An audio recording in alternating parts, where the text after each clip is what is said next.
Hay cosas que una mujer jamás olvida.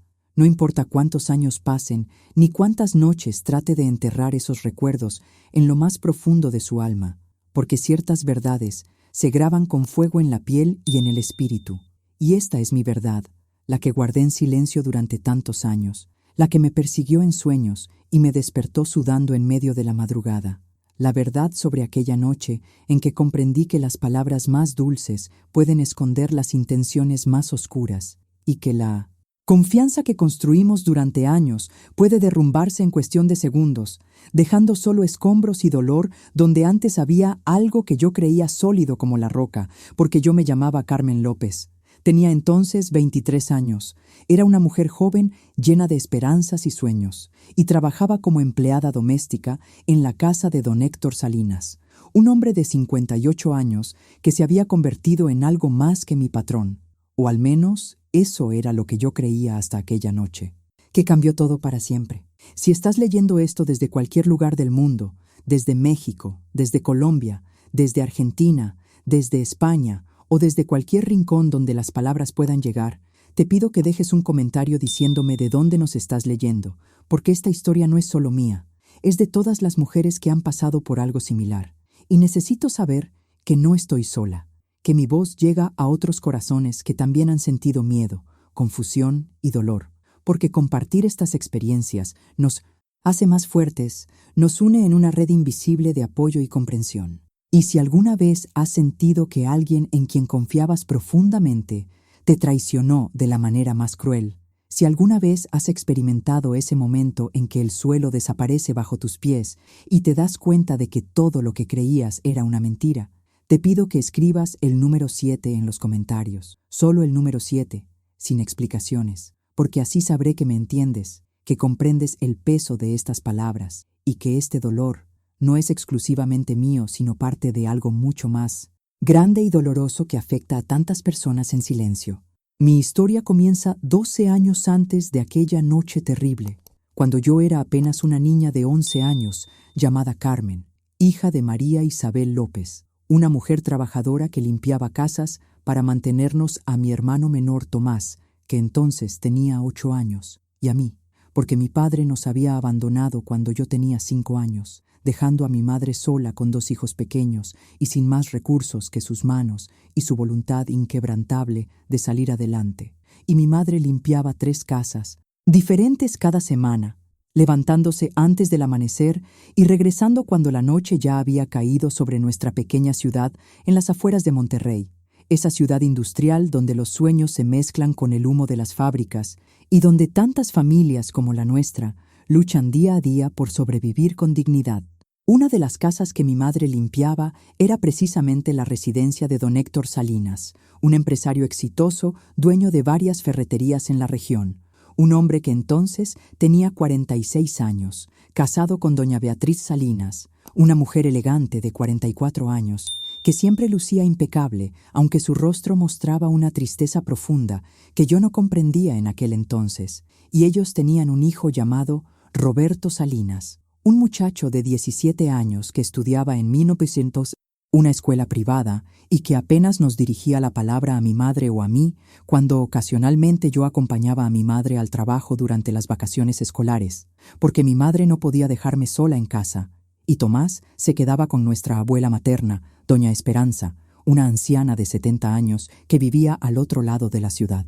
La casa de los Salinas era enorme para mis ojos de niña, una construcción de 2 plantas con jardín amplio, piscina en la parte trasera y tantas habitaciones que yo perdía la cuenta, con muebles que parecían salidos de revistas y una cocina tan grande como toda nuestra casa, porque nosotros vivíamos en un departamento pequeño de 2 habitaciones en un edificio viejo del centro, donde las paredes eran delgadas y se escuchaba todo lo que hacían los vecinos, donde el agua caliente era un lujo que no siempre funcionaba, y donde mi madre, Tomás y yo compartíamos un espacio que apenas alcanzaba para nuestras necesidades básicas, pero que estaba lleno del amor que mi madre nos prodigaba, a pesar del cansancio y las dificultades. Don Héctor siempre fue amable con mi madre, le pagaba puntualmente y a veces incluso le daba propinas generosas, especialmente en Navidad, o cuando mi madre hacía algún trabajo adicional como limpiar después de alguna fiesta que los Salinas organizaban. Y recuerdo que mi madre siempre hablaba bien de él. Decía que era un buen patrón, considerado y justo, muy diferente a otros empleadores que tenía y que la trataban con desprecio o le pagaban menos de lo acordado. Y yo crecí viendo a don Héctor como una figura lejana pero positiva, un hombre importante que trataba bien a mi madre, y eso era suficiente para que yo lo respetara desde la distancia de mi infancia. Pero todo cambió cuando yo tenía 17 años y mi madre enfermó gravemente. Fue un cáncer que apareció de repente como una sombra maligna que se extendió por su cuerpo con una velocidad aterradora, y en cuestión de meses, mi madre pasó de ser aquella mujer fuerte e incansable a convertirse en una sombra frágil de sí misma, delgada hasta los huesos, con la piel amarillenta y los ojos hundidos por el dolor y el sufrimiento, y los tratamientos que recibía en el hospital público eran insuficientes. Las colas para recibir atención eran interminables y muchas veces teníamos que comprar medicamentos que no podíamos pagar porque el seguro no los cubría, y yo tuve que dejar la escuela preparatoria para cuidar de mi madre y de Tomás, que entonces tenía 14 años y no comprendía bien por qué nuestra madre se estaba muriendo ante nuestros ojos. El dinero se acabó rápidamente porque mi madre no podía trabajar y yo no tenía experiencia ni estudios completos para conseguir un empleo bien remunerado, y las deudas se acumulaban como una montaña imposible de escalar, deudas con el hospital, con la farmacia, con los vecinos que nos habían prestado dinero, y yo me sentía desesperada, perdida, aterrada ante la posibilidad de perder a mi madre, y una tarde, en que el sol caía pesadamente sobre la ciudad y yo no sabía qué hacer ni a quién recurrir, tomé la decisión de ir a la casa de los Salinas para pedirle ayuda a don Héctor, porque mi madre siempre decía que él era generoso y quizás podría prestarnos algo de dinero o al menos darme algún trabajo para poder pagar los medicamentos que mi madre necesitaba urgentemente. Recuerdo que temblaba mientras tocaba el timbre de aquella casa enorme, vestida con mi ropa más decente, que no era gran cosa, unos jeans gastados y una blusa blanca que había sido de mi madre. Y cuando doña Beatriz abrió la puerta y me reconoció, vi en su rostro una expresión de sorpresa mezclada con algo que no pude identificar en ese momento. Y ella me hizo pasar y me preguntó por mi madre con una voz que sonaba genuinamente preocupada, porque a pesar de la distancia social que nos separaba, doña Beatriz siempre había sido correcta con nosotros. Nunca nos había tratado mal, aunque tampoco podía decirse que fuera especialmente cariñosa. Había en ella una reserva, una frialdad que yo atribuía a su clase social y a la diferencia entre su mundo y el nuestro. Don Héctor llegó poco después. Recuerdo el sonido de su auto en el garaje y sus pasos seguros mientras entraba a la casa, y cuando me vio en la sala sentada nerviosamente en el borde de uno de aquellos sofás caros, su expresión cambió, se suavizó, y se acercó a mí con una preocupación que parecía sincera. Me preguntó por mi madre, y yo le conté todo entre lágrimas que no pude contener. Le expliqué la enfermedad, los gastos, la desesperación, y él escuchó en silencio con las manos juntas y el ceño fruncido. Y cuando terminé de hablar, hubo un largo silencio en el que yo sentía que mi corazón iba a salirse del pecho por los latidos acelerados del miedo y la esperanza mezclados. Entonces, don Héctor dijo algo que cambió el curso de mi vida. Dijo que quería ayudarnos, que mi madre había sido una empleada leal durante años y que él no iba a abandonarnos en ese momento difícil. Y yo sentí que el alma me volvía al cuerpo. Sentí que quizás había esperanza después de todo. Pero entonces él agregó una condición. Dijo que me daría el dinero para los tratamientos de mi madre, y además me ofrecía un trabajo en su casa como empleada doméstica.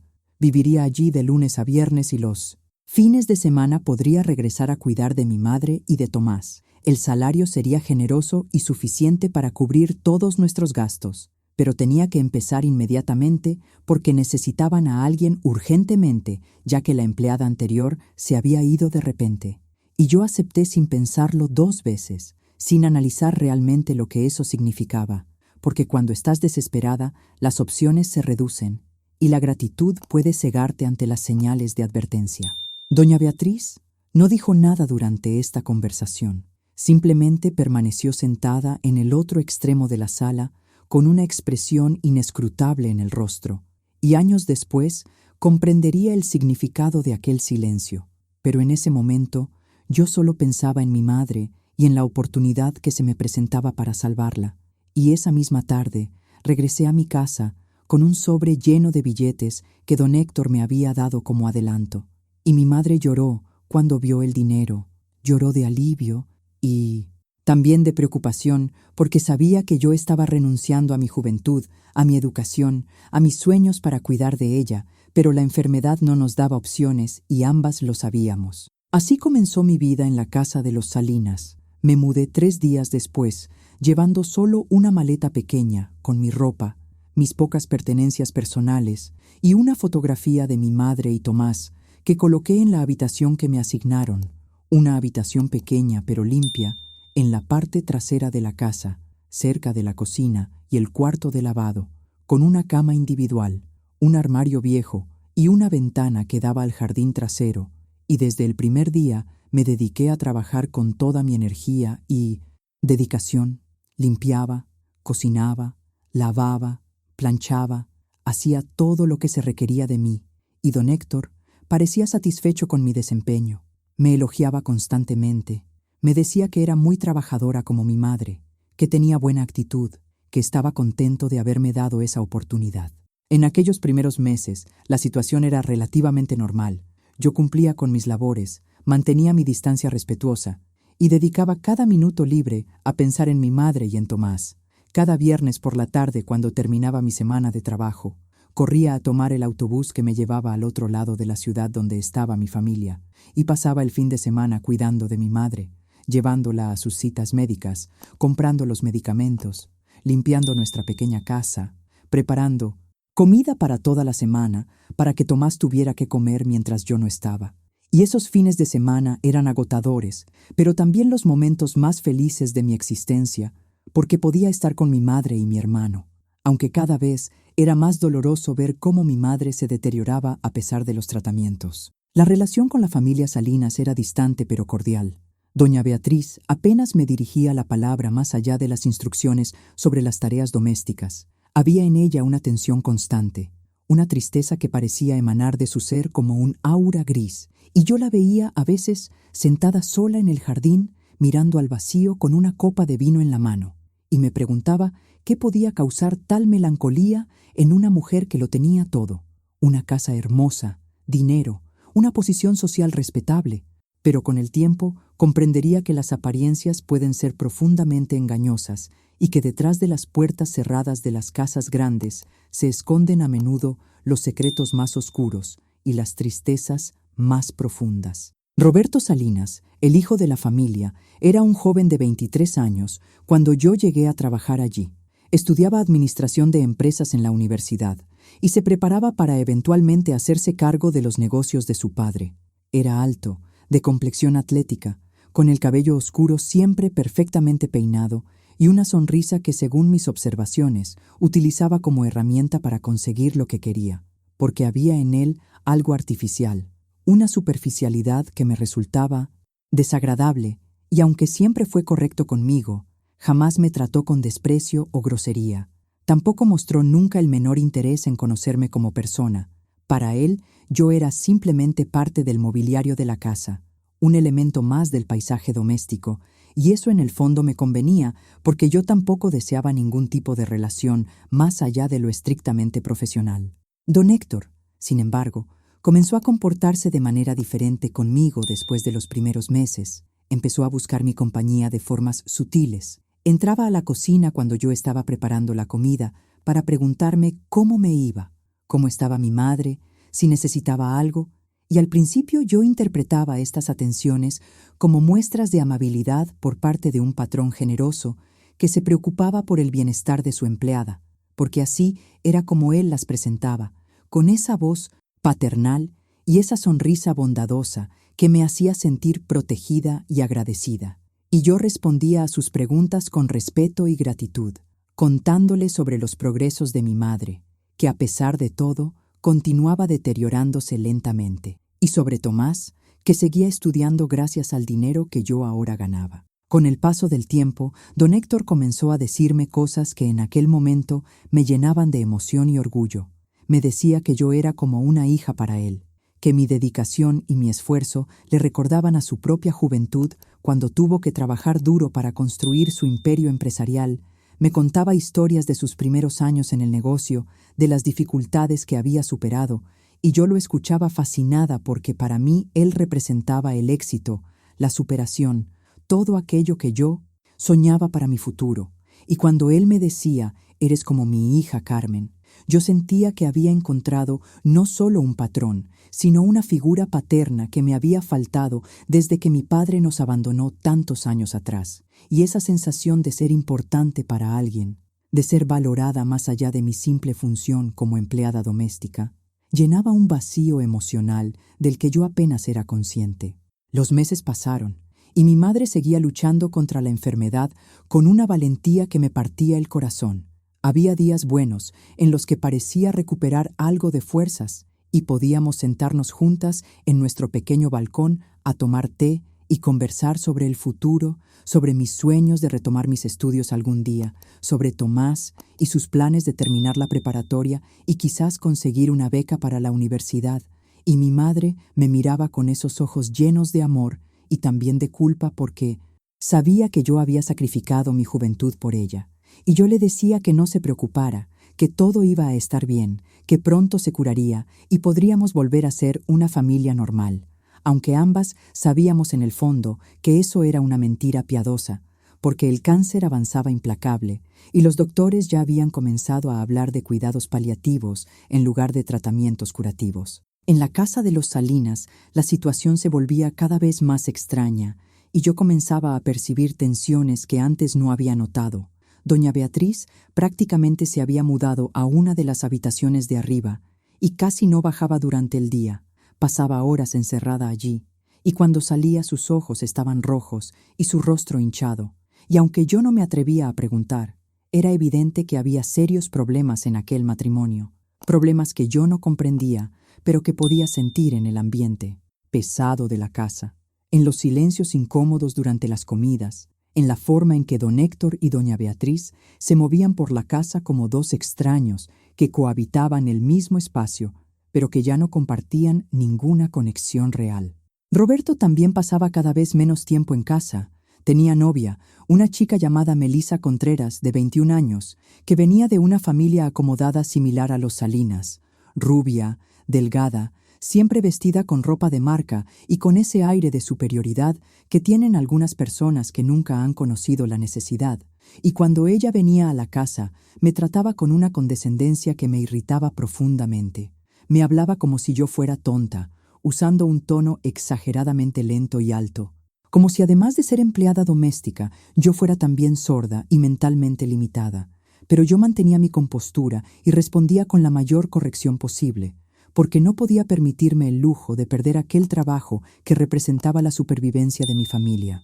Don Héctor comenzó a pasar más tiempo conmigo, o más bien a buscar mi compañía de formas cada vez más evidentes. Me pedía que le preparara su café de cierta manera especial, que solo yo sabía hacer según él, que le llevara documentos a su estudio, que lo acompañara a hacer ciertas compras domésticas los fines de semana cuando el resto de la familia no estaba, y yo accedía a todo porque seguía viendo estas solicitudes como parte de mi trabajo, y además porque él continuaba siendo generosamente, económicamente, no solo me pagaba mi salario completo y puntual, sino que además me daba dinero extra cada vez que mi madre necesitaba algún tratamiento especial o medicamento costoso, y yo me sentía profundamente agradecida y en deuda con él, una deuda que yo creía moral y que trataba de pagar con lealtad y dedicación a mi trabajo. Pero entonces comenzaron a suceder cosas que me incomodaban, aunque yo no me atrevía a nombrarlas. Don Héctor empezó a tocarme de maneras que inicialmente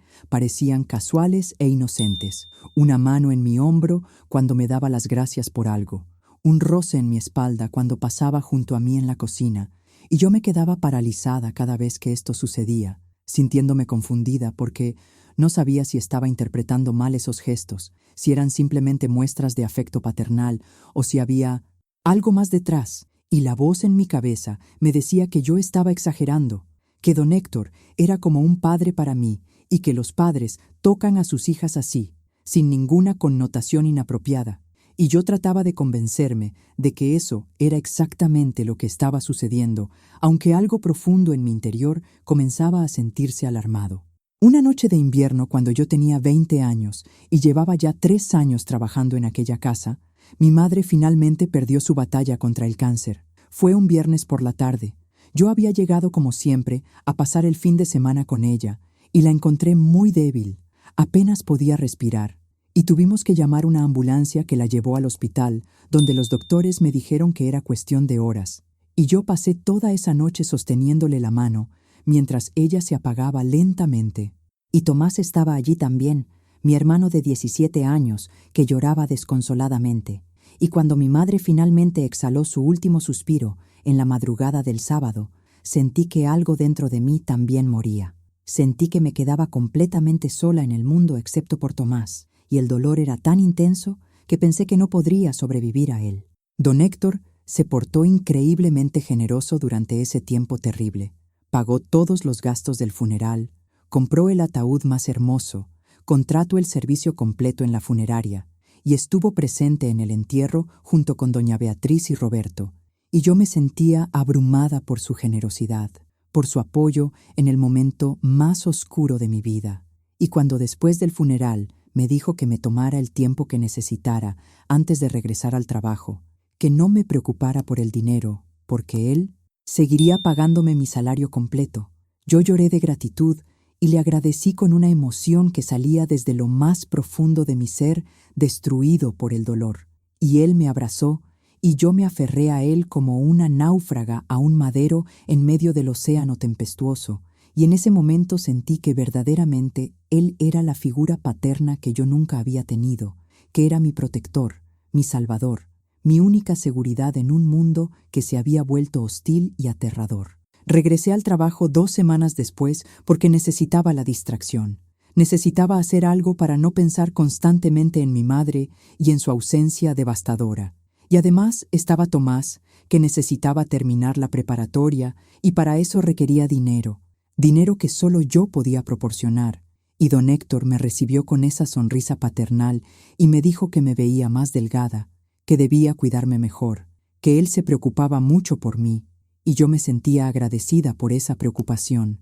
Me hacía sentir que no estaba completamente sola, que había alguien que se interesaba por mi bienestar. Pero después de la muerte de mi madre, algo cambió en la dinámica de aquella casa. Doña Beatriz prácticamente desapareció. Se mudó temporalmente a casa de su hermana mayor, una mujer llamada Patricia Valenzuela, de 48 años que vivía en otra ciudad, y aunque oficialmente se decía que era una visita familiar, todos sabíamos que en realidad era una separación no declarada, y Roberto también pasaba la mayor parte del tiempo fuera. Se había graduado de la universidad y ahora trabajaba en 1900 las ferreterías de su padre, pero vivía en su propio departamento cerca de las oficinas centrales, así que la mayor parte del tiempo era solo don Héctor y yo en aquella casa enorme. Y esa situación comenzó a generarme una incomodidad creciente que yo no sabía cómo manejar. Don Héctor empezó a invitarme a cenar con él. Decía que no tenía sentido que yo comiera sola en la cocina cuando él también estaba solo en el comedor, y yo no sabía cómo negarme sin parecer desagradecida. Así que comenzamos a cenar juntos, y esas cenas se volvieron cada vez más largas e íntimas. Él me hablaba de sus problemas matrimoniales con una franqueza que me incomodaba profundamente. Me decía que doña Beatriz ya no lo amaba, que su matrimonio había sido un error, que se había casado muy joven por presión social, pero que nunca había experimentado verdadera conexión con su esposa, y yo lo escuchaba sin saber qué decir, sintiéndome atrapada entre mi papel como empleada y esta extraña nueva dinámica en la que él me trataba como confidente. Y entonces comenzó a decirme cosas diferentes. Me decía que yo era hermosa, que admiraba mi fortaleza, que nunca había conocido a una mujer tan valiente y dedicada, y esas palabras me hacían sentir incómoda, pero también halagada de una manera confusa, porque yo tenía 20 años, había vivido una vida dura. Nadie nunca me había dicho que era hermosa o especial, y cuando este hombre exitoso y poderoso, que además había sido mi salvador y mi protector, me decía estas cosas, una parte de mí quería Creerlas, aunque otra parte sabía que algo estaba mal, que aquello no era apropiado, que estábamos cruzando líneas que no deberían cruzarse. Una noche don Héctor me dijo que yo no era solo como su hija, que yo era mucho más que eso para él, que sentía cosas por mí que no podía explicar ni controlar. Y recuerdo que mi corazón comenzó a latir violentamente. Recuerdo el sabor metálico del miedo en mi boca. Y yo traté de levantarme de la mesa donde estábamos cenando, pero él me tomó de la mano y me pidió que lo escuchara. Me dijo que sabía que había una diferencia de edad entre nosotros, que sabía que él era mi patrón, y que eso complicaba las cosas, pero que los sentimientos eran reales y que él ya no podía seguir fingiendo que no existían. Y yo me quedé paralizada, sin saber qué hacer ni qué decir, porque este hombre que me había salvado, que había pagado los tratamientos de mi madre, que pagaba los estudios de Tomás, ahora me estaba diciendo que sentía algo romántico por mí. Y yo me sentía traicionada, confundida, asustada. Le dije que no podía corresponder a esos sentimientos, que yo lo veía como una figura paterna, que lo que él estaba proponiendo no estaba bien, y vi cómo su expresión cambiaba. Vi algo oscuro cruzar por sus ojos, algo que me asustó profundamente. Pero entonces él recuperó la compostura y sonrió y me dijo que lo entendía, que lo sentía, que había sido inapropiado de su parte, que olvidáramos lo que había sucedido. Y yo asentí sintiendo un alivio enorme, pero también una sensación de peligro que no podía ignorar. Y esa noche no pude dormir. Me quedé despierta en mi pequeña habitación pensando en lo que había pasado, preguntándome si debería renunciar, pero entonces pensaba en Tomás y en las deudas que aún teníamos, y en el hecho de que yo no tenía ningún otro lugar a donde ir ni ningún otro trabajo, y me sentía atrapada en una situación de la que no sabía cómo escapar. Los días siguientes, don Héctor se comportó como si nada hubiera pasado. Fue correcto y mantuvo su distancia, y yo comencé a pensar que quizás todo había sido una aberración momentánea, que él había estado bebiendo aquella noche y no pensaba con claridad, que todo volvería a la normalidad. Pero yo estaba equivocada, terriblemente equivocada, porque lo que yo había interpretado como un momento de debilidad de su parte era en realidad solo el comienzo de algo mucho más oscuro y calculado. Doña Beatriz regresó a la casa un mes después, pero la situación no mejoró. De hecho, empeoró porque ahora las peleas entre ella y don Héctor eran constantes y violentas. Yo los escuchaba gritar por las noches, escuchaba sonidos de objetos rompiéndose, y me quedaba en mi habitación temblando y deseando estar en cualquier otro lugar. Y una noche, doña Beatriz vino a mi habitación. Era tarde, pasada la medianoche, y ella estaba en bata y con el maquillaje corrido por las lágrimas, y se sentó en mi cama y me miró con una expresión que contenía tanto dolor que me asustó, y me dijo algo que jamás olvidaré. Me dijo: «Tienes que irte de esta casa, Carmen. Tienes que irte antes de que sea demasiado tarde». Y yo le pregunté a qué se refería, y ella solo negó con la cabeza y repitió: «Tienes que irte», y luego salió de mi habitación dejándome más confundida y asustada que nunca. Pero yo no me fui porque no podía irme, porque Tomás estaba a punto de terminar la preparatoria y necesitaba el dinero para la graduación y para empezar la universidad si conseguía entrar, porque yo misma había acumulado pequeñas deudas que necesitaba pagar, porque no tenía ahorros suficientes para sobrevivir mientras encontraba otro empleo, y porque una parte de mí todavía quería creer que las cosas mejorarían, que aquella conversación incómoda con don Héctor había sido un malentendido que no se repetiría, y me aferraba a esa esperanza como una idiota, como una niña ingenua que no quiere ver la realidad que se cierne sobre ella como una tormenta inevitable. Y entonces llegó aquella noche, la noche que cambió todo para siempre, la noche en que comprendí el verdadero significado de las palabras «eres como mi hija», y me di cuenta de que habían sido una trampa, una manera de ganarme la confianza, de desarmar mis defensas, de posicionarse como mi protector para luego cobrar un precio que yo nunca había acordado pagar. Era un viernes de marzo. Yo tenía 23 años. Hacía 6 años que trabajaba en aquella casa, y ese fin de semana no iba a poder ir a visitar a Tomás porque él se había ido de excursión con su escuela, así que me quedaba en la casa de los Salinas. Doña Beatriz había viajado nuevamente a casa de su hermana. Roberto estaba de viaje de negocios en Guadalajara. y don Héctor y yo estábamos solos en aquella casa enorme, y yo debería haberme ido, debería haber inventado cualquier excusa, haber fingido una enfermedad, cualquier cosa, pero no lo hice porque todavía no comprendía el peligro en el que me encontraba. Habíamos cenado juntos como se había vuelto costumbre en las últimas semanas. Él había insistido en abrir una botella de vino caro. Me había servido una copa, aunque yo le dije que no bebía. Me dijo que solo una copa no me haría daño, que me ayudaría a relajarme porque yo siempre parecía tan tensa. Y yo bebí para no parecer grosera. Y luego él sirvió otra copa y otra. Y yo empecé a sentirme mareada. Y recuerdo que él me hablaba, pero sus palabras comenzaban a sonar lejanas y confusas. Y entonces, él se levantó y vino hacia mí y me ayudó a levantarme del asiento diciendo que me veía cansada, que debería descansar. Y yo asentí porque efectivamente me sentía extrañamente exhausta y confundida.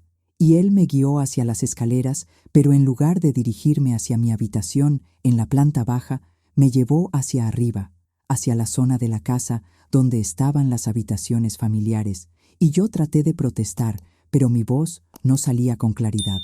Las palabras se atascaban en mi garganta y mis piernas no respondían correctamente. Y entonces estábamos en su habitación, la habitación matrimonial que doña Beatriz ya no utilizaba, una habitación enorme con una cama inmensa y muebles oscuros. Y él me sentó en la cama y yo traté de levantarme, pero no podía. Mi cuerpo no respondía a mis órdenes, y él se sentó junto a mí y comenzó a acariciar mi cabello, y me decía que yo era tan hermosa, que él me amaba, que siempre me había amado desde el primer día que me vio, y yo negaba con la cabeza tratando de decirle que no, que esto no. Estaba bien, pero las palabras no salían, solo gemidos incoherentes, y entonces él comenzó a besarme, y yo traté de apartarlo, pero mis manos no tenían fuerza, y sentí su peso sobre mí, y sentí sus manos tocándome, y yo lloraba. Las lágrimas corrían por mis mejillas, pero no podía hacer nada para detenerlo. Estaba paralizada, atrapada en mi propio cuerpo que se había convertido en una prisión.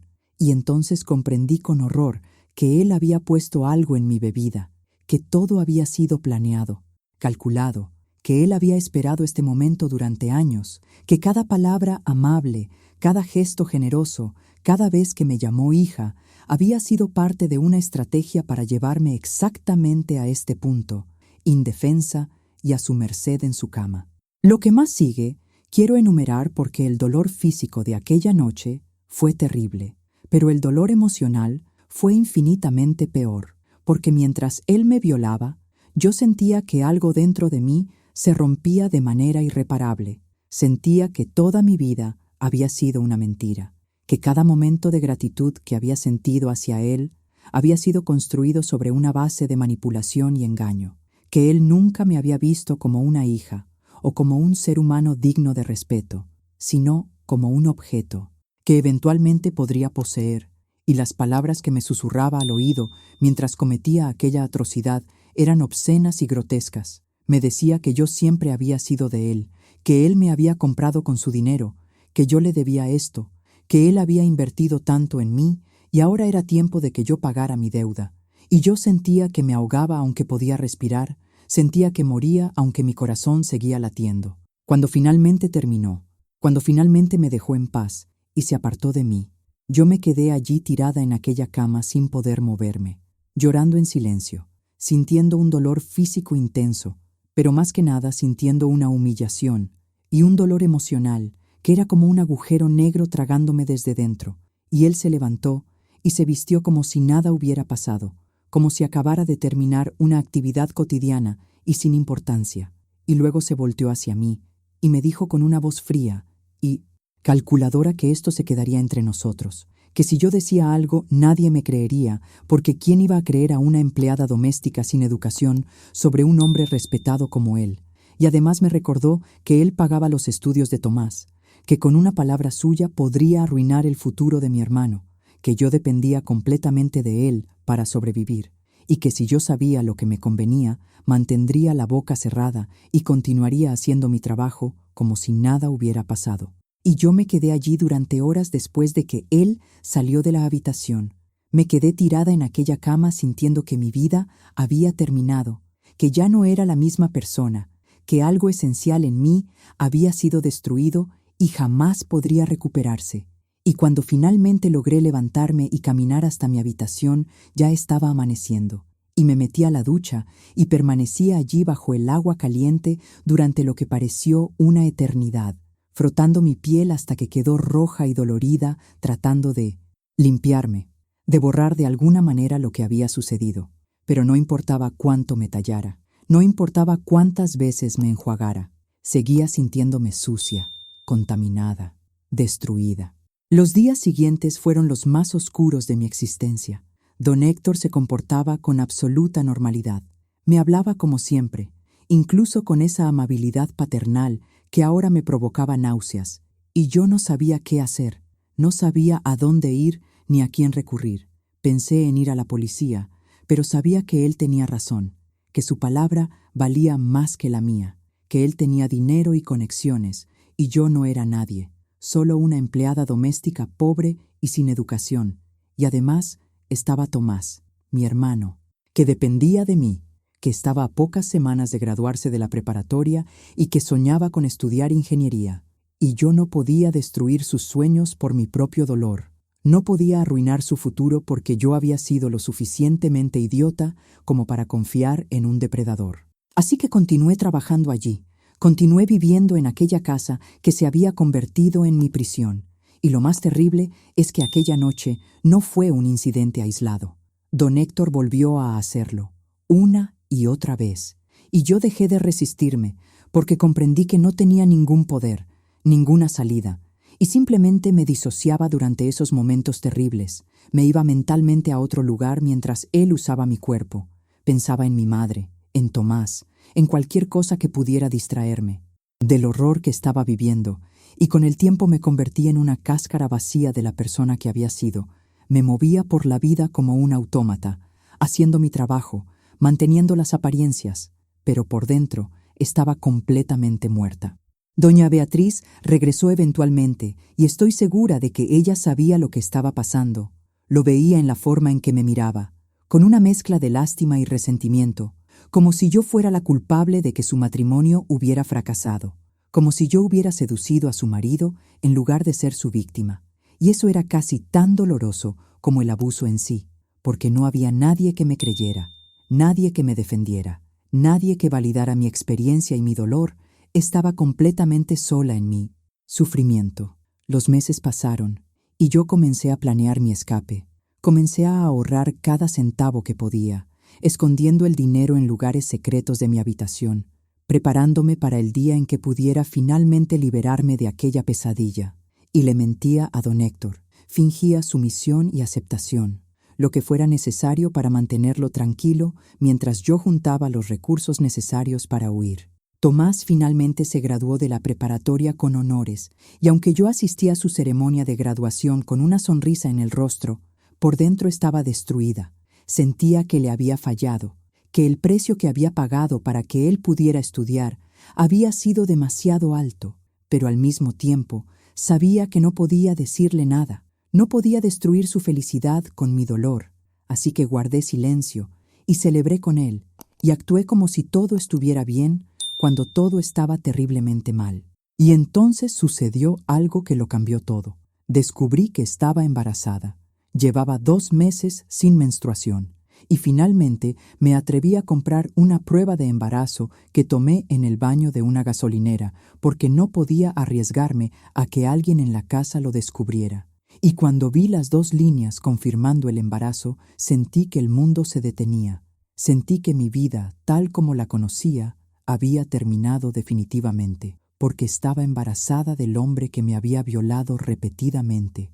Durante meses, del hombre que había destruido mi vida mientras fingía ser mi protector. Esa noche tomé la decisión más difícil de mi vida. Decidí que tenía que irme inmediatamente sin importar las consecuencias, porque no podía traer un niño a esta situación terrible.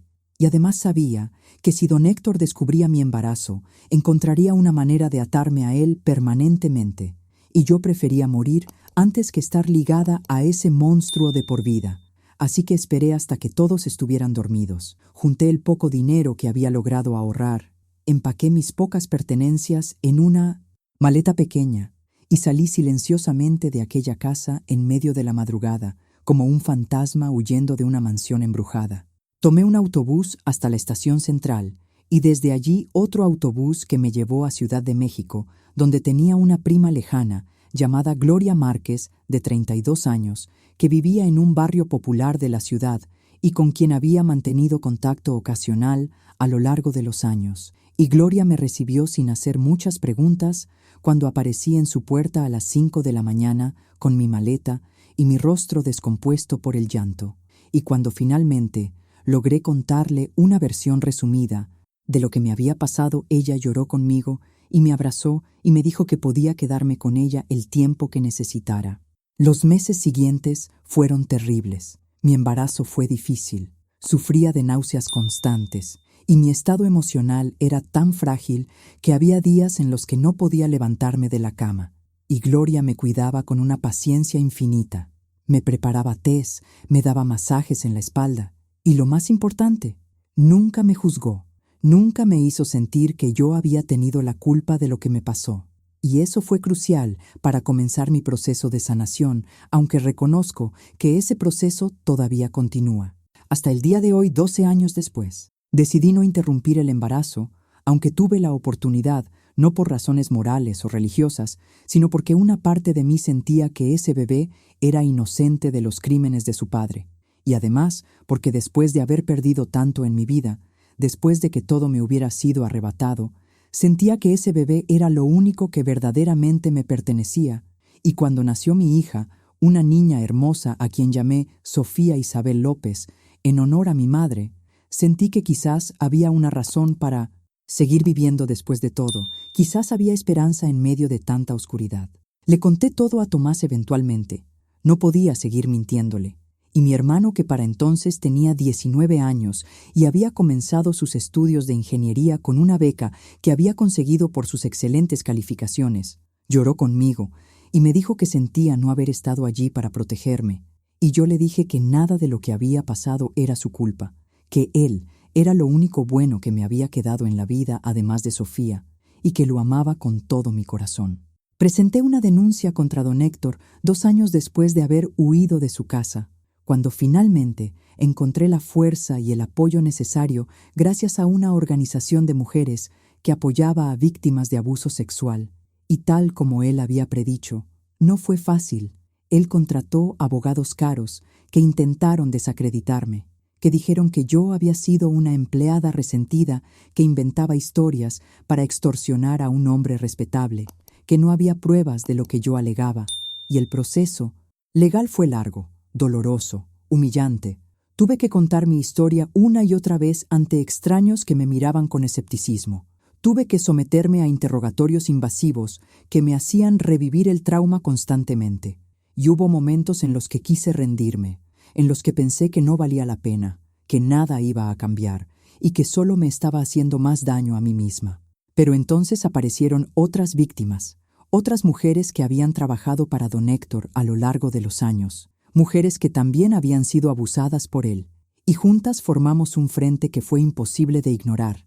Éramos 5 en total, 5 mujeres de diferentes edades y circunstancias, pero con historias terriblemente similares, historias de manipulación, abuso de poder, violación y silencio forzado, y cuando nuestras voces se unieron, finalmente fueron lo suficientemente fuertes como para ser escuchadas, y don Héctor Salinas fue arrestado, juzgado y condenado a 20 años de prisión por múltiples cargos de abuso sexual, violación y explotación. Y el día de la sentencia, yo estuve allí en la corte, y lo miré a los ojos, y vi que ya no le tenía miedo, y eso fue liberador de una manera que no puedo explicar con palabras. Doña Beatriz se divorció de él inmediatamente después de la sentencia, y aunque parte de mí sentía resentimiento hacia ella por haber sabido lo que pasaba y no haber hecho nada, otra parte de mí comprendía que ella también había sido víctima a su manera, atrapada en un matrimonio con un monstruo, probablemente también abusada y controlada por él de formas que yo no conocía, y decidí dejar ir ese resentimiento porque cargar con él solo me lastimaba a mí. Roberto Salinas intentó contactarme después del juicio para disculparse por no haber sabido lo que su padre le hacía a las empleadas de la casa. Dijo que si hubiera sabido, habría hecho algo, pero yo no respondí a sus mensajes porque francamente no me importaba su culpa o su inocencia. Él había vivido en aquella casa, había disfrutado de todos los privilegios que el dinero de su padre compraba y nunca se había molestado en ver realmente a las personas que trabajaban allí. Nunca nos había considerado dignas de su atención o su protección, así que sus disculpas tardías no significaban nada para mí. Hoy, 12 años después de aquella noche terrible, soy una mujer de 35 años que ha reconstruido su vida desde los escombros del trauma. Trabajo como administradora en una organización sin fines de lucro que apoya a víctimas de abuso sexual. Uso mi experiencia para ayudar a otras mujeres que están pasando por lo que yo pasé. Y aunque el dolor nunca desaparece completamente, aunque hay noches en las que todavía tengo pesadillas y días en los que la ansiedad me paraliza, he aprendido a vivir con esas cicatrices. He aprendido que sobrevivir es una forma de resistencia y que mi historia no termina con la violencia que sufrí, sino que continúa con mi capacidad de seguir adelante. Mi hija Sofía tiene ahora 12 años. Es una niña brillante, hermosa, llena de vida, y cuando me mira con esos ojos llenos de amor y confianza, siento que todo lo que sufrí valió la pena si el resultado fue su existencia, aunque nunca le he contado las circunstancias de su concepción. Le he dicho que su padre fue alguien que conocí brevemente y que no pudo estar presente en su vida, y quizás algún día, cuando sea mayor, le contaré la verdad completa. Pero por ahora quiero proteger su inocencia. Quiero que crezca sintiéndose amada y segura, sin la carga de un pasado que no le corresponde llevar. Tomás se graduó de ingeniero hace 3 años y ahora trabaja en una empresa tecnológica. Está casado con una mujer maravillosa llamada Andrea Ruiz, de 28 años. Y hace 6 meses me convertí en tía de un precioso bebé llamado Mateo. Y cuando cargo a ese pequeño en mis brazos, siento esperanza. Siento que a pesar de todo lo terrible que he vivido, hay belleza en el mundo, hay amor, hay posibilidad de renovación. He aprendido muchas cosas de esta experiencia devastadora. He aprendido que el poder y el dinero pueden corromper a las personas de maneras terribles, que la manipulación emocional puede ser tan dañina como la violencia física, que las palabras «eres como mi hija» pueden ser usadas como arma para desarmar a una víctima y hacerla vulnerable a la depredación. Y he aprendido que el silencio es el mejor aliado de los abusadores, que cada vez que una víctima calla por miedo o por vergüenza, está permitiendo que el abusador continúe lastimando a otras personas. Y por eso ahora hablo. Por eso cuento mi historia a pesar del dolor que me causa revivirla. Porque si mi historia puede ayudar, aunque sea a una sola persona, a reconocer las señales de abuso, a encontrar el valor para denunciar, a comprender que no está sola, entonces todo habrá valido la pena. También he aprendido sobre la importancia de las redes de apoyo, sin Gloria, que me recibió en su casa cuando no tenía a dónde ir, sin las organizaciones de mujeres que me acompañaron durante el proceso legal, sin la terapeuta que me ayudó a procesar el trauma durante años de terapia intensiva, sin Tomás, que siempre estuvo a mi lado, a pesar de que mi situación afectó también su vida. Yo no habría sobrevivido, literalmente no habría podido seguir adelante, y por eso ahora trato de ser para otras mujeres lo que esas personas fueron para mí. Trato de ser un punto de apoyo, una voz que dice: te creo, no estás sola, esto no fue tu culpa, mereces justicia y sanación. El proceso de sanación del trauma sexual es largo y no lineal. Hay avances y retrocesos, días buenos y días terribles, y no existe una fórmula mágica que cure el dolor, pero he descubierto que hablar ayuda, que no guardar secretos ayuda, que permitirse sentir todas las emociones, incluso las más oscuras y dolorosas, ayuda, que buscar ayuda profesional ayuda, que conectar con otras sobrevivientes ayuda, que perdonarse a una misma por no haber podido prevenir el abuso ayuda, y sobre todo que comprender que lo que me pasó no me define ayuda, porque yo soy mucho más que la violencia que sufrí. Soy una madre, una hermana, una tía, una mujer que trabaja todos los días para hacer del mundo un lugar mejor, una sobreviviente que se niega a permitir que su trauma tenga la última palabra sobre su vida. Quiero hablar también sobre las señales de advertencia que ignoré durante años, esas banderas rojas que ahora veo con claridad, pero que en su momento racionalizaba o minimizaba porque no quería ver la verdad. Y esto es importante porque muchas mujeres están en situaciones similares en este preciso momento y quizás no reconocen el peligro en el que se encuentran. Así que permítanme ser muy clara sobre lo que aprendí. Cuando un hombre en posición de poder sobre ti comienza a cruzar límites profesionales, cuando te trata de manera especial, cuando te confía secretos íntimos, cuando busca tu compañía de formas que parecen inapropiadas, pero que justifica con palabras como «eres como familia para mí» o «solo me siento cómodo contigo», cuando te hace regalos excesivos o te ayuda económicamente de maneras que te hacen sentir en deuda con él, cuando te toca de formas que técnicamente podrían ser inocentes, pero que te hacen sentir incómoda, cuando te aísla de otras personas y crea situaciones en las que están solos, todas estas son señales de que está preparando el terreno para eventualmente abusar de ti. Y la palabra técnica para esto es grooming, que significa el proceso mediante el cual un depredador prepara a su víctima para el abuso. Don Héctor fue un maestro del grooming. Empezó ganándose mi confianza cuando yo era apenas una niña, siendo generoso con mi madre, estableciéndose como benefactor de mi familia, y luego cuando mi madre murió y yo quedé vulnerable y sola, intensificó su estrategia, me hizo sentir especial, me hizo sentir que yo le importaba. Utilizó mi situación desesperada para crear una dependencia económica y emocional. Y cuando finalmente me tuvo exactamente donde quería, aislada, dependiente, agradecida y confiada, atacó. Y lo terrible es que esto no fue un acto impulsivo de su parte, sino el resultado de años de planificación y manipulación calculada. Y quiero que quede claro que nada de lo que yo hice o dejé de hacer justifica lo que él me hizo, porque a veces las víctimas de abuso sexual somos culpabilizadas por la sociedad, nos dicen por qué no te fuiste, por qué no gritaste, por qué no peleaste más, por qué seguiste trabajando allí. Y estas preguntas demuestran una profunda incomprensión de cómo funciona el abuso de poder y el trauma, porque cuando alguien tiene poder absoluto sobre tu vida económica, cuando dependes completamente de esa persona para sobrevivir, cuando además esa persona ha pasado años construyendo una relación de confianza contigo, cuando te ha hecho creer que te ama de manera paternal, tu capacidad de respuesta se ve completamente comprometida. Y además, en mi caso, él literalmente me drogó la primera vez, me quitó la capacidad de consentir o resistir, y después utilizó amenazas y coerción para asegurar mi silencio.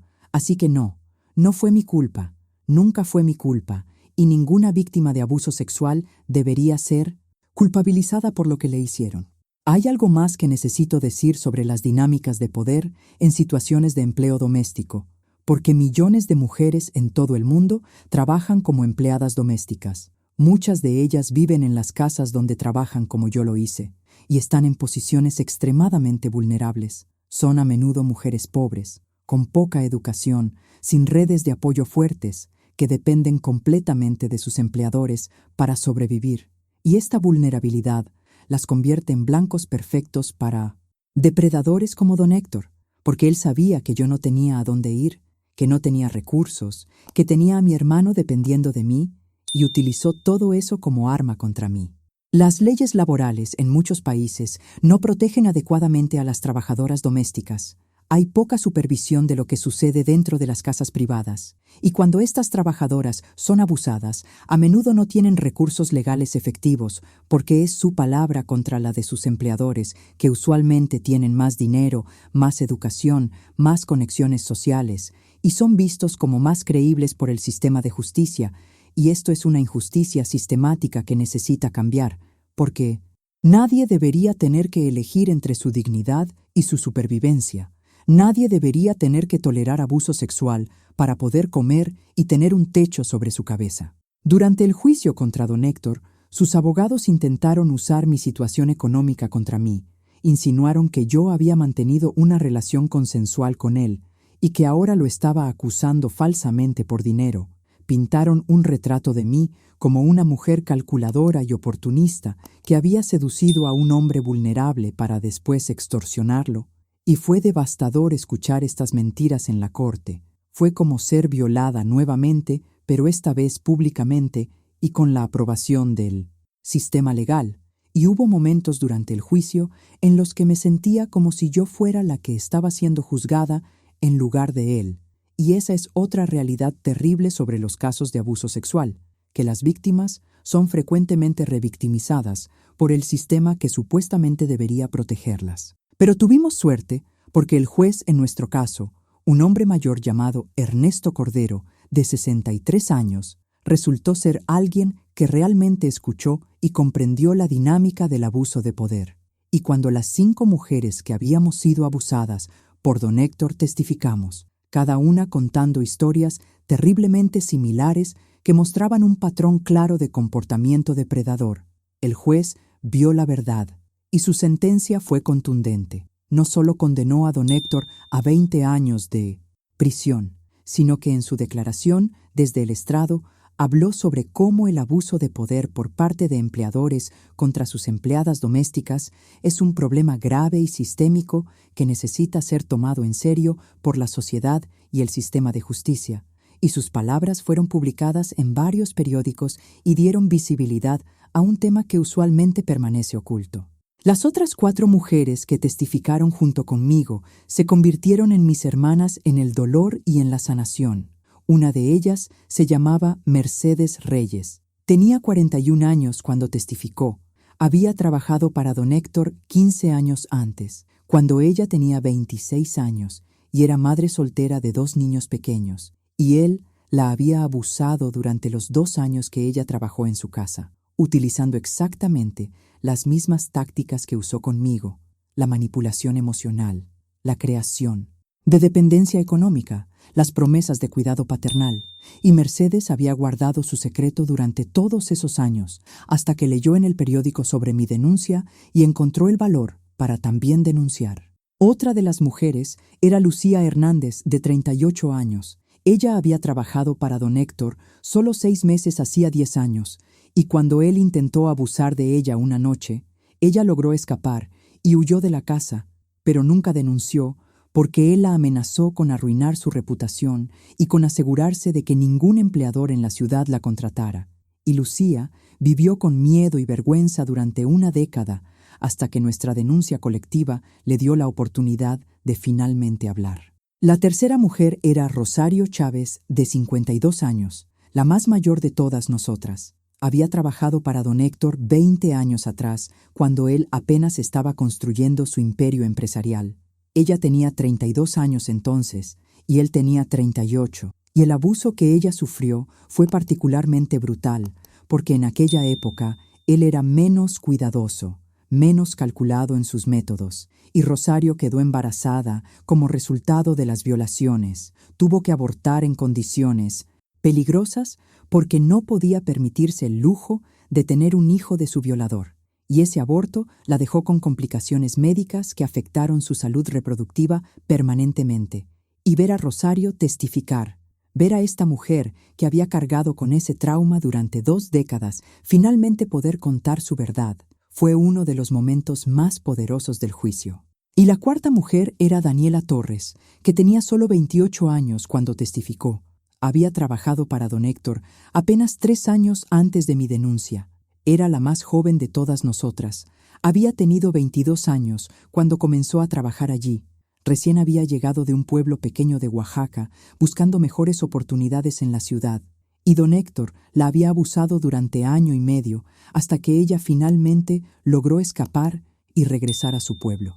Pero el trauma la perseguía y, cuando se enteró de nuestra denuncia, viajó desde Oaxaca para unirse a nosotras, y su testimonio fue particularmente importante porque demostraba que don Héctor había continuado con su patrón de abuso hasta muy recientemente, que no había sido algo del pasado lejano, sino un comportamiento continuo y sistemático. Juntas, estas 5 historias pintaban un retrato innegable de un depredador serial que había usado su posición de poder para abusar de mujeres vulnerables durante décadas, y aunque estoy segura de que hubo otras víctimas que no se atrevieron a denunciar, que eligieron mantener su silencio por las razones que fueran, las 5 que sí hablamos fuimos suficientes para lograr justicia, y espero que nuestro valor inspire a otras víctimas de otros depredadores a también alzar sus voces. Después del juicio, Mercedes, Lucía, Rosario, Daniela y yo formamos un grupo de apoyo que se reúne una vez al mes,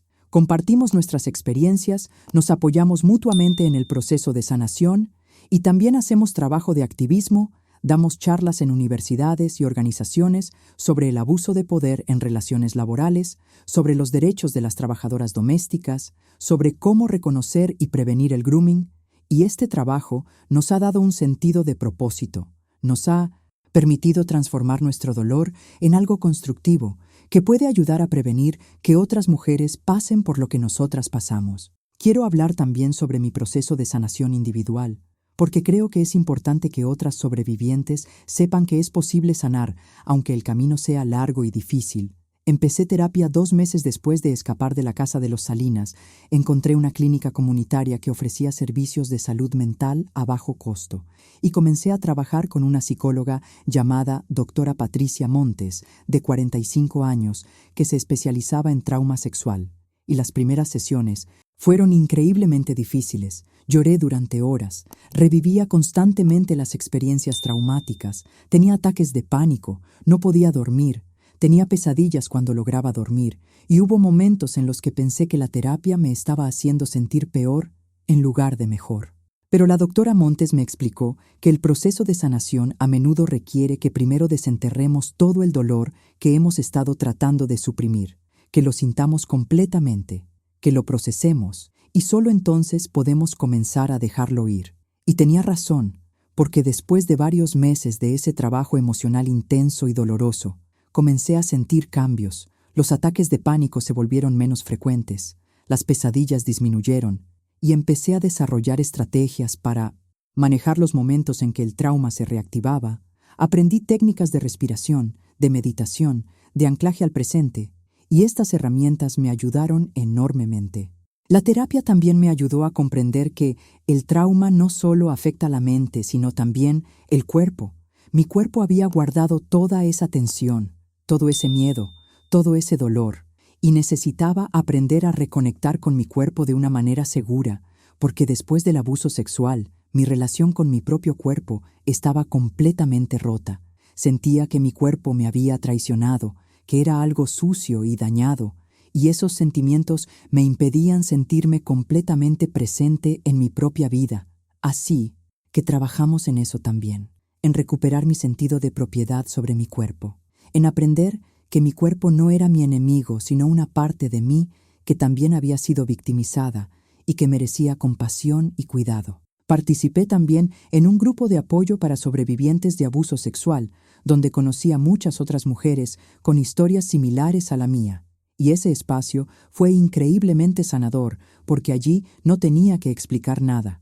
Todas nos entendíamos, todas habíamos pasado por cosas similares, y había una comprensión mutua que no necesitaba palabras, y en ese grupo aprendí que no estaba sola, que el abuso sexual es tristemente común, que 1 de cada 3 mujeres experimenta alguna forma de violencia sexual en su vida. Y aunque esa estadística es terrible, también fue de alguna manera reconfortante saber que había toda una comunidad de sobrevivientes que me entendían y me apoyaban.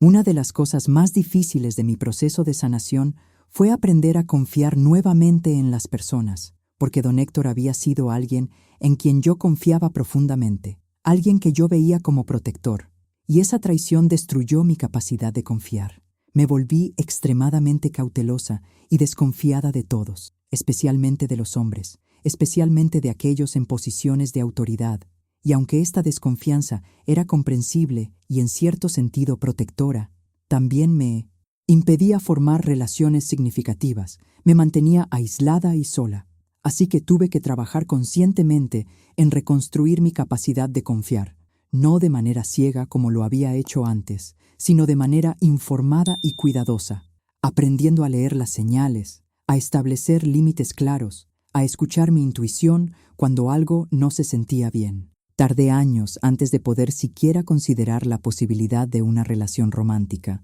La idea de intimidad física con alguien me aterraba, me hacía sentir náuseas, y salí con algunos hombres durante ese tiempo, pero siempre terminaba las relaciones antes de que llegaran a nada físico, porque simplemente no podía. Mi cuerpo se cerraba, mi mente se llenaba de imágenes del abuso, y entraba en pánico. Y algunos de esos hombres fueron comprensivos, otros no tanto, y aprendí que no todo el mundo está equipado para estar en una relación con una sobreviviente de trauma sexual, y que eso está bien, que yo merecía a alguien que pudiera manejar mi historia y mis desencadenantes con paciencia y compasión. Hace 3 años conocí a un hombre llamado Miguel Ángel Rodríguez, de 38 años, que trabaja como trabajador social en la misma organización donde yo trabajo, y él fue diferente desde el principio. No presionó, no demandó, simplemente estuvo presente. Me conoció primero como persona, como colega, como amiga, y cuando eventualmente le conté mi historia completa, él lloró conmigo. Me abrazó sin ninguna expectativa de nada más, y me dijo que yo era la mujer más valiente que había conocido. Y lentamente, muy lentamente, pude abrirme a la posibilidad de una relación con él, y fue Miguel quien me acompañó durante todo el proceso del juicio contra don Héctor, quien sostuvo mi mano durante los días más difíciles, quien me recordaba en los momentos de duda que yo merecía justicia y sanación.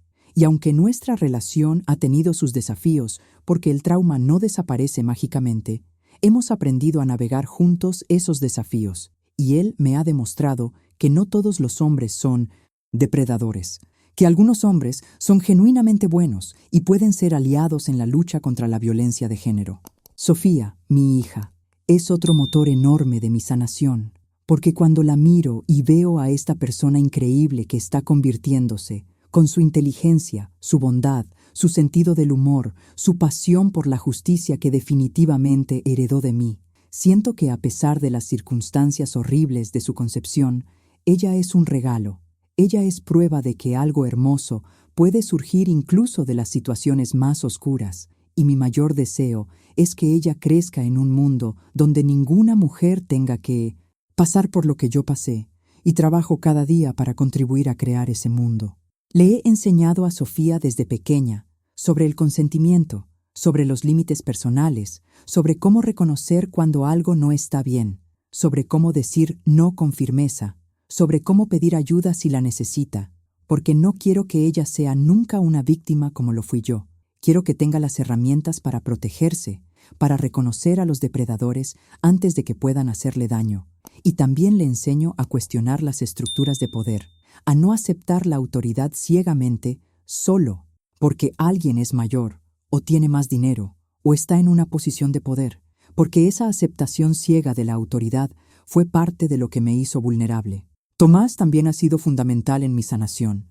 Mi hermano me ha apoyado incondicionalmente desde que le conté la verdad, y aunque sé que él carga con su propia culpa pensando que debería haber protegido más, que debería haber notado lo que estaba pasando, yo le he dicho 1000 veces que nada de eso fue su culpa, que él era apenas un adolescente lidiando con sus propios desafíos, y que yo tomé la decisión de no contarle precisamente para protegerlo. Y Tomás es un tío maravilloso para Sofía. Juega con ella, la ayuda con su tarea, va a todos sus eventos escolares, y verlos juntos me llena de alegría porque a pesar de todo lo que perdimos, a pesar de la muerte de nuestra madre y de todo el trauma que yo viví, logramos mantener nuestra familia unida, logramos seguir amándonos y apoyándonos mutuamente. Gloria, mi prima que me recibió cuando no tenía a dónde ir, sigue siendo una de mis personas más importantes. Ella y yo somos más que primas, somos hermanas en todo menos en sangre. Y ella ha sido testigo de toda mi transformación. Me vio en mis momentos más oscuros cuando no podía levantarme de la cama, cuando quería morir, cuando pensaba que nunca podría ser feliz nuevamente, y me vio levantarme poco a poco.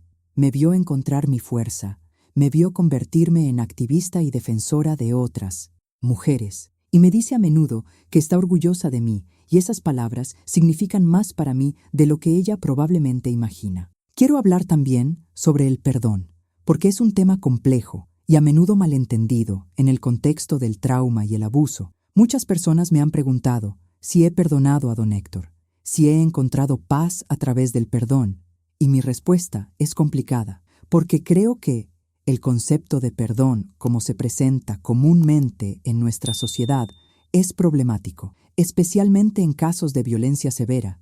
Hay esta idea de que las víctimas necesitan perdonar a sus agresores para poder sanar, que el perdón es necesario para la paz interior. Pero yo no estoy de acuerdo con eso. Creo que el perdón es una elección personal que cada sobreviviente tiene derecho a hacer o no hacer, y que no perdonar no significa que estés atascada en el resentimiento o que no puedas sanar. Yo personalmente no he perdonado a don Héctor y probablemente nunca lo haré. Y eso está bien, porque perdonarlo sería de alguna manera minimizar lo que me hizo. Sería decir que está bien, que puedo dejar ir la gravedad de sus acciones, y no puedo hacer eso. Lo que él hizo fue imperdonable, destruyó mi juventud, me robó mi inocencia, me causó un trauma que llevaré conmigo por el resto de mi vida, y él no merece mi perdón. Lo que él merece es justicia, rendición de cuentas y la prisión, donde está cumpliendo su sentencia. Pero mi falta de perdón hacia él no significa que yo esté viviendo en amargura. Significa simplemente que he elegido no absolverlo de su responsabilidad por sus acciones. Lo que sí he hecho, y esto ha sido crucial para mi sanación, es perdonarme a mí misma, porque durante años me culpé por lo que pasó. Me preguntaba qué podría haber hecho diferente, por qué no vi las señales, por qué confié en él, por qué no me defendí mejor. Y esa autoculpa era tóxica y destructiva. Me mantenía atrapada en el trauma, así que trabajé en terapia para comprender que yo no tuve la culpa, que yo era joven y vulnerable, que él era un manipulador experto que había perfeccionado sus tácticas durante décadas, que no había nada que yo pudiera haber hecho diferente, dadas las circunstancias y mi situación. Y perdonarme a mí misma, liberarme de esa culpa inmerecida, fue uno de los pasos más importantes en mi camino hacia la sanación. También he aprendido a honrar mi propia resistencia, porque durante mucho tiempo solo veía mi experiencia a través del lente de la victimización. Me veía como alguien que había sido destruida, quebrada, dañada permanentemente. Pero con el tiempo he llegado a ver mi historia también como una de resistencia y supervivencia. Porque yo resistí, no me rendí, aunque hubo muchos momentos en los que quería hacerlo. Sobreviví al abuso, sobreviví al embarazo en circunstancias terribles, sobreviví a ser madre soltera sin recursos, sobreviví al proceso brutal del juicio, y no solo sobreviví, sino que prosperé, me reconstruí, encontré propósito, y eso es resistencia, eso es fuerza. Y ahora cuando miro mi historia, veo no solo el trauma, sino también mi increíble capacidad de sobrevivir y crecer, incluso en las circunstancias más adversas. El trabajo que hago ahora en la organización sin fines de lucro es profundamente significativo para mí. No es solo un trabajo, sino una vocación. Todos los días tengo la oportunidad de ayudar a mujeres que están en las situaciones en las que yo estuve. Escucho sus historias, las creo, las apoyo, las conecto con recursos legales y psicológicos, las acompaño a presentar denuncias cuando están listas, les digo las cosas que yo necesitaba escuchar cuando estaba en sus zapatos, que no están solas, que no fue su culpa, que merecen justicia y sanación, que pueden sobrevivir esto y construir vidas significativas después del trauma. Y ver a estas mujeres encontrar su fuerza, ver sus transformaciones, es uno de los aspectos más gratificantes de mi vida. También hago trabajo educativo. Voy a escuelas, universidades, comunidades, para hablar sobre consentimiento, sobre dinámicas de poder, sobre cómo reconocer relaciones abusivas, sobre la importancia de creer a las víctimas cuando denuncian, sobre cómo ser un aliado efectivo para sobrevivientes de violencia sexual. Y estas charlas a veces son difíciles porque requieren que yo cuente mi historia una y otra vez, que reviva mi trauma frente a audiencias de extraños. Pero lo hago porque creo firmemente en el poder de compartir nuestras historias. Creo que cuando las sobrevivientes hablamos, estamos desafiando el silencio que protege a los abusadores. Estamos creando conciencia, estamos cambiando las conversaciones culturales sobre la violencia de género y estamos inspirando a otras víctimas a también alzar sus voces. He visto cambios reales resultantes de este trabajo activista. He visto leyes cambiarse para ofrecer mejores protecciones a las trabajadoras domésticas. He visto políticas implementarse en empresas para prevenir el acoso sexual. He visto más recursos destinados a servicios para sobrevivientes de violencia sexual. Y aunque todavía queda muchísimo trabajo por hacer, Cada pequeño cambio es una victoria. Es una señal de que estamos avanzando hacia un mundo más justo y seguro para las mujeres. Una de las cosas que me mantiene motivada en este trabajo es la memoria de mi madre, María Isabel López. Pienso en ella constantemente, en su valentía, en su determinación de darnos una mejor vida a Tomás y a mí, a pesar de todas las adversidades que enfrentaba, en cómo trabajaba incansablemente en aquellas casas donde la trataban como invisible, donde su humanidad era negada, y pienso en cómo ella nunca se quejaba, nunca se rendía, siempre encontraba la fuerza para seguir adelante.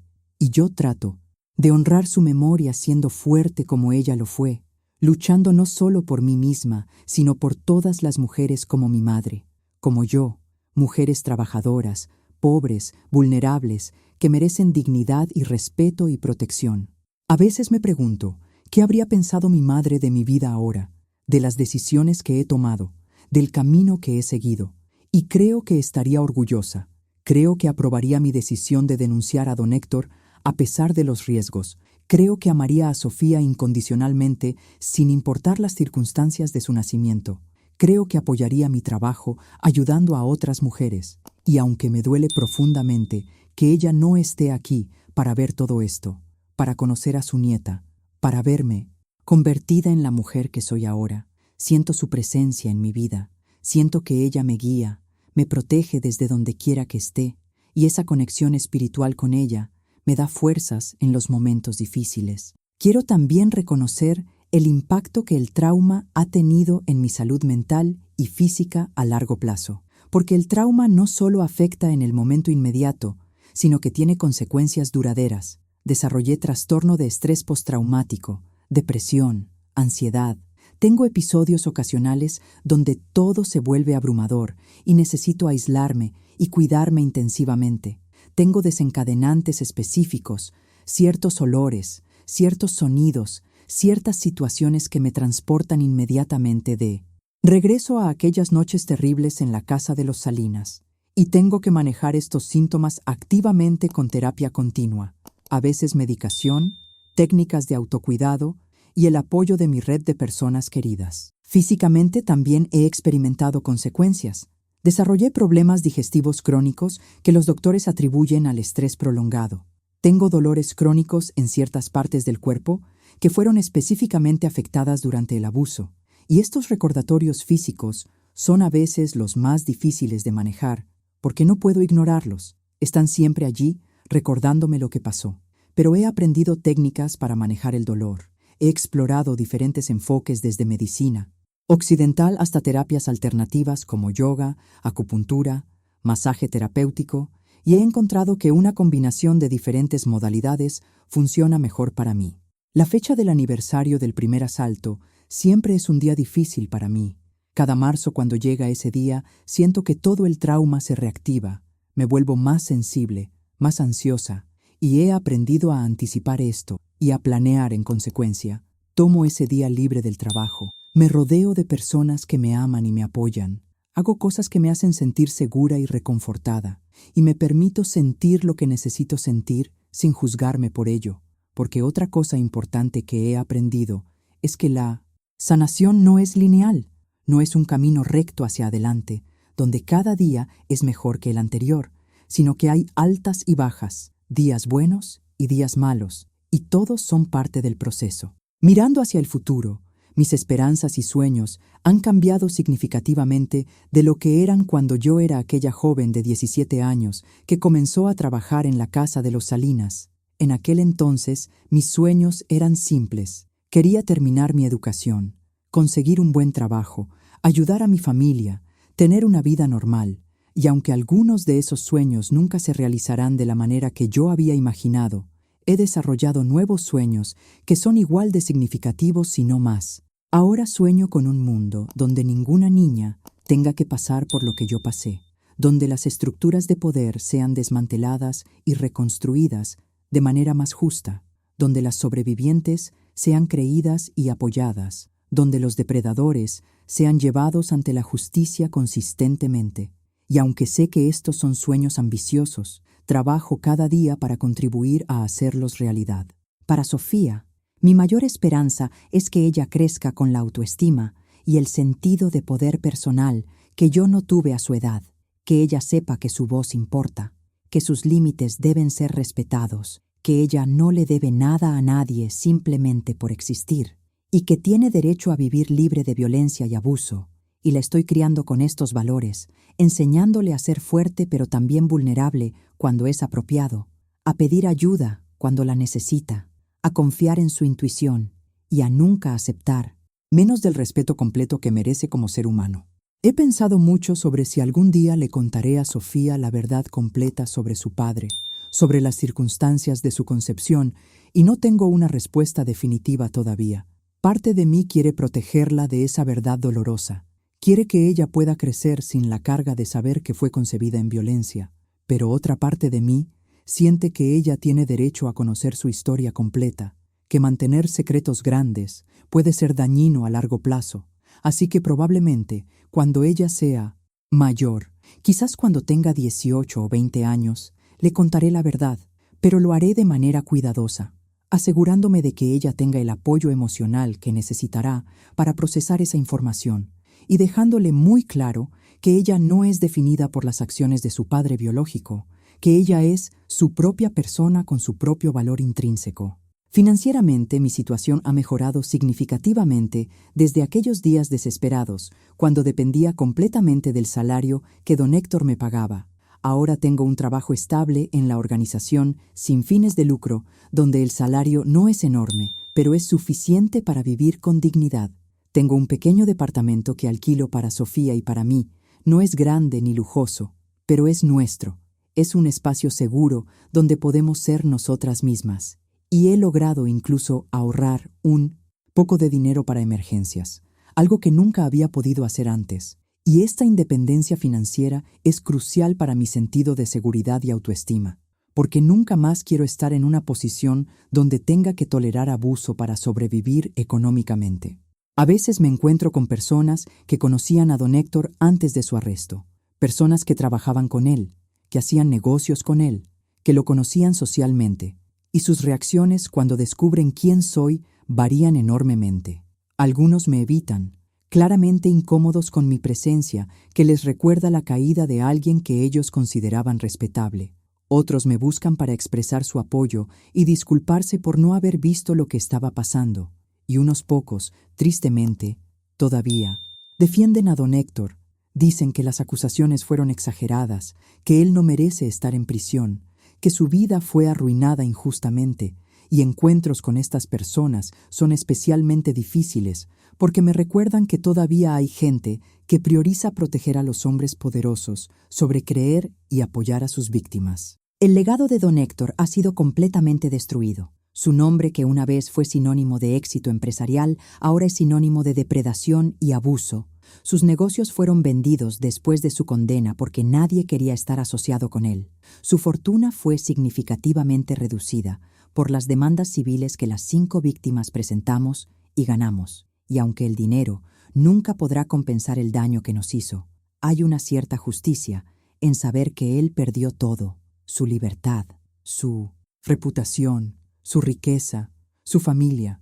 Todo lo que él valoraba fue arrancado de él, como él arrancó nuestra dignidad y seguridad de nosotras. Don Héctor tiene ahora 70 años. Está cumpliendo su sentencia de 20 años en una prisión de máxima seguridad, y aunque parte de mí piensa en él allí encerrado, no siento satisfacción ni placer en su sufrimiento. Simplemente siento que se ha hecho justicia, que él está donde debe estar, lejos de mujeres vulnerables a las que podría lastimar, y espero que de alguna manera él use ese tiempo para reflexionar sobre sus acciones, sobre el daño que causó, aunque dudo que alguien como él sea capaz de verdadera introspección o remordimiento, porque los depredadores como él raramente toman responsabilidad real por sus acciones. En su mente probablemente él sigue siendo la víctima. Probablemente se ve a sí mismo como alguien que fue injustamente perseguido por mujeres vengativas, y esa falta de reconocimiento de su culpa es quizás el insulto final. He aprendido mucho sobre el sistema de justicia a través de esta experiencia, sobre sus fortalezas, pero también sobre sus muchas fallas. Aprendí que el sistema está diseñado de maneras que favorecen a los ricos y poderosos sobre los pobres y vulnerables, que la justicia no es ciega como pretende ser, sino que tiene ojos que ven el dinero, la clase social, las conexiones. Aprendí que muchos casos de abuso sexual nunca llegan a juicio, porque las víctimas no tienen recursos para contratar abogados, porque temen las represalias, porque no confían en que serán creídas, y aprendí que cuando los casos sí llegan a juicio, el proceso es retraumatizante para las víctimas, que tienen que defender su credibilidad, mientras los acusados son presumidos inocentes. Pero también aprendí que a pesar de todas estas fallas, el sistema puede funcionar cuando hay suficiente evidencia, cuando las víctimas tienen apoyo, cuando encuentran jueces y fiscales que realmente se preocupan por la justicia,